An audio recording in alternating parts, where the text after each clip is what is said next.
Psalm chapter 1. Blessed is the man that walketh not in the counsel of the ungodly, nor standeth in the way of sinners, nor sitteth in the seat of the scornful. But his delight is in the law of the Lord, and in his law doth he meditate day and night. And he shall be like a tree planted by the rivers of water, that bringeth forth his fruit in his season. His leaf also shall not wither, and whatsoever he doeth shall prosper. The ungodly are not so, but are like the chaff which the wind driveth away. Therefore the ungodly shall not stand in the judgment, nor sinners in the congregation of the righteous. For the Lord knoweth the way of the righteous, but the way of the ungodly shall perish. Mayong adlaw natong tanan ato ning pagahisgutan kining Psalm chapter 1. Tungod kay kini siya nga salmo, naghisgot kini siya sa usa ka tawo nga bulahan at ubangan sa Dios. Ang pagkabulahan at ubangan sa Dios wala kini nagalangkob sa mga kabtangan nga imong naangkon o sa mga kabtangan nga imong na-achieve, kundili kining pagkabulahan sa tawo naglangkob kini sa iyahang lawom nga relasyon diha sa Dios. Ang gitinguha sa Dios alang sa iyang mga katawhan mao ang paglig-on sa atong relasyon diha kaniya. Tungod kay mao kini ang hinungdan nga naakitay koneksyon sa Dios, aduna kitay access sa iyang trono nga sa diin anytime pwede ta makaduol, pwede ta makasangpit, pwede ta makadayeg diha sa Dios. Kining atong gibasa dinhi sa Salmo, usa kini siya katawo nga sa diin ang iyang relasyon sa Dios hilabihan ka lawom, hilabihan ka intimate, hilabihan siya kaduol diha sa Ginoo. Bulahan ang tao nga wala nagalakaw diha sa tambag sa mga daotan.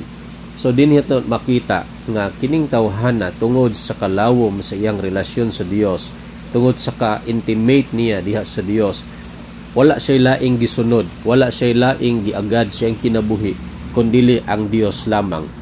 Ang mga butang nga walay kalabutan sa Dios, ang mga dili pagka Dios nun, wala niya gisunod siyang kinabuhi. Ing ana siya kaduol, ing ana ka-intimate sa iyang relasyon diha sa Ginoo.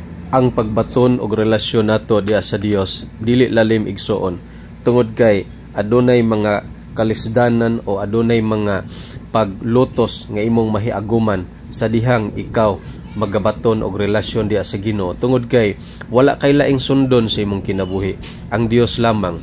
Og ikaw makasabot ka sa tanang mga sirkumstansya nga maabot sa imong kinabuhi, tungod kay ang imuhang pagsabot, ang imuhang paglantaw, ang Dios adunay kalang bigitan nining tanan. Ang Dios maoy nagpaluyo nining tanan. Walay mga butang nga nahitabo sa imong kinabuhi nga ang Dios wala masayod. Og walay mga butang nga nahitabo sa imong kinabuhi nga ang Dios walay plano. Adunay plano og katuyuan ang Dios ni anang tanang mga butang nga igsuon. Muna nga aron kita mahimo kitang bulahan at ubangan sa Dios, kinahanglan atong susihon og sutaon kumusta ang atong relasyon diha kaniya. Kumusta? Aduna ba kitay gitawag nga intimacy diha sa Dios? Dinhi sa atong gibasa sa Salmo Kapitulo 1, versikulo 2, ningon siya sa English version, but his delight is in the law of the Lord. Ang kalipay ni ining tawhana, ang tawo nga adunay lawom og lig-on nga relasyon diha sa Dios, aduna siya kalipay. Ang iyang kalipay nakasintro lamang sa pulong sa Dios. Ang iyang kalipay nakasintro sa nga prinsipyo nga gitudlo sa Dios iyang pulong.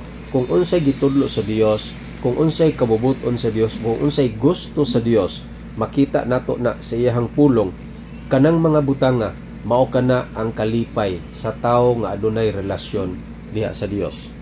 Ang kanunay niyang giunahuna matag adlaw ang mga prinsipyo nga gitudlo sa Dios sa iyang kinabuhi.